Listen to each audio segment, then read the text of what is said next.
Assalamualaikum warahmatullahi wabarakatuh. Perkenalkan, nama saya Melisa dari Prodi Akuntansi Syariah kelas 5A.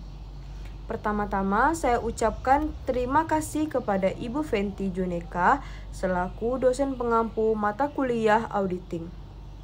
Baiklah, di sini saya akan menjelaskan sedikit mengenai tugas yang telah Ibu berikan kepada kami. Nah, untuk tidak memperpanjang waktu, saya akan menjelaskan rumusan masalah yang saya ambil dari jurnal yang berjudul Peran Audit Internal yang Efektif dalam Mencegah Kecurangan Terhadap Laporan Keuangan pada PT Bone Indotechnik. Selamat menyaksikan. Terdapat rumusan masalah yang akan saya teliti, yakni 1. Apakah pelaksanaan audit internal itu sudah efektif atau belum pada PT Bone Indotechnik? Yang kedua, bagaimana peran audit internal yang efektif dalam mencegah kecurangan terhadap laporan keuangan pada PT Bone Indotechnik? Nah, untuk itu kita harus mengetahui terlebih dahulu penjelasan mengenai audit internal efektif, tujuan dan fungsi, kecurangan, yang mengenai bentuk-bentuk kecurangan, dan laporan keuangan. Nah, jadi audit internal itu ialah pemeriksaan atau pengujian yang dimana itu dilakukan oleh orang dalam atau orang dari kalangan sendiri. Nah, audit internal itu berfungsi untuk membantu organisasi dalam mencapai tujuannya melalui suatu pendekatan sistematik dan teratur untuk mengevaluasi dan meningkatkan efektivitas pengelolaan risiko. Selanjutnya, audit internal yang efektif.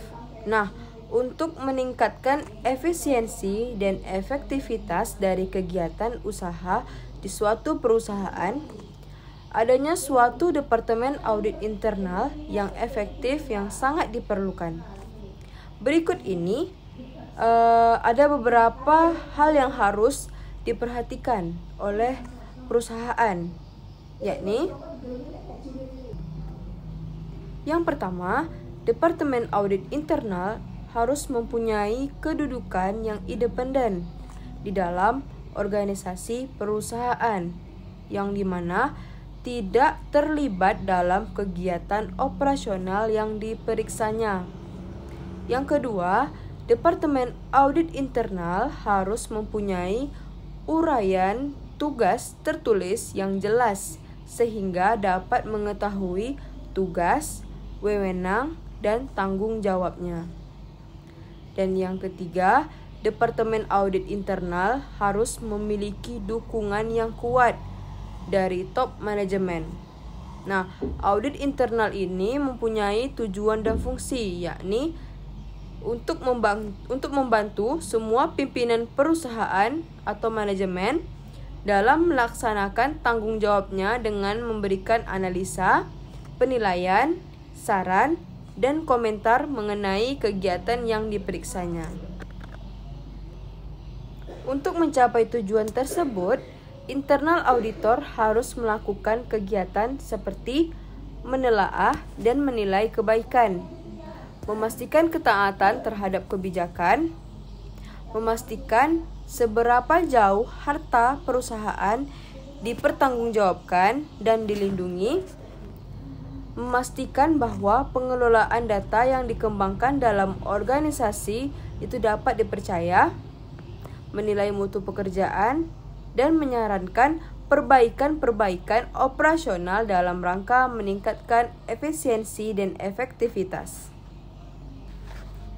Nah, selanjutnya mengenai kecurangan. Jadi, kecurangan itu merupakan suatu kondisi yang mungkin akan ditemukan oleh auditor di dalam suatu audit. Nah, pada umumnya terdapat dua tipe kesalahan. Yang pertama itu kekeliruan dan yang kedua itu ketidakberesan.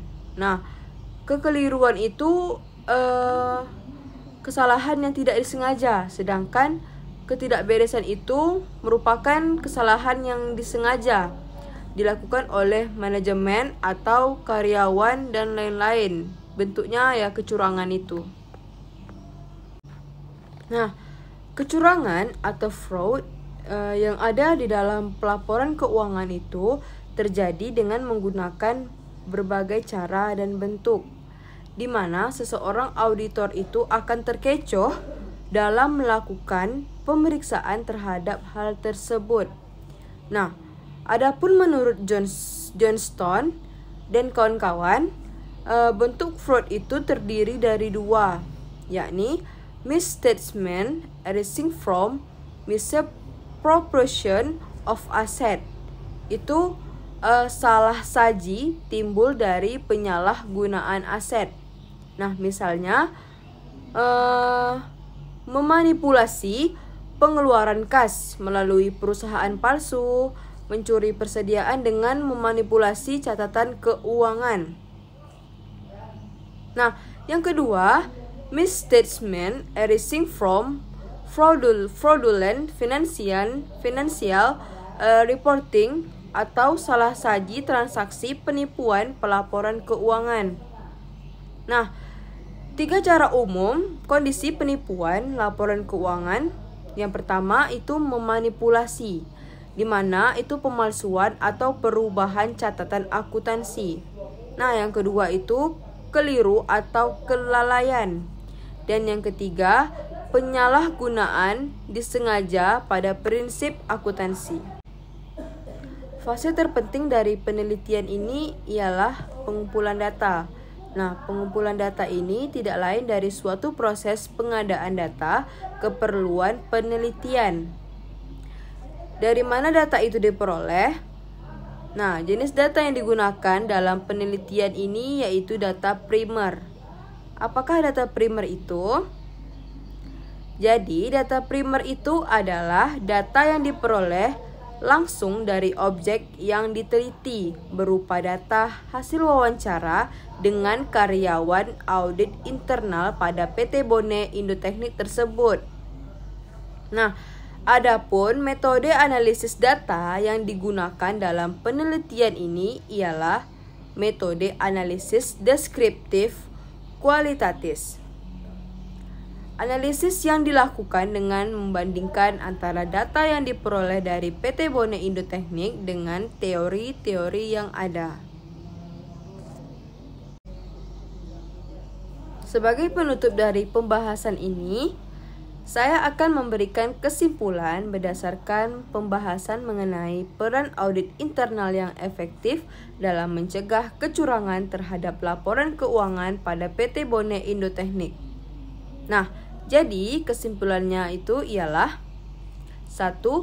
Audit internal PT Bone Indotechnik itu berperan secara efektif dalam melakukan tugasnya, yakni membantu pihak manajemen dalam melaksanakan pengawasan atas aktivitas operasional perusahaan dan terciptanya departemen yang efektif.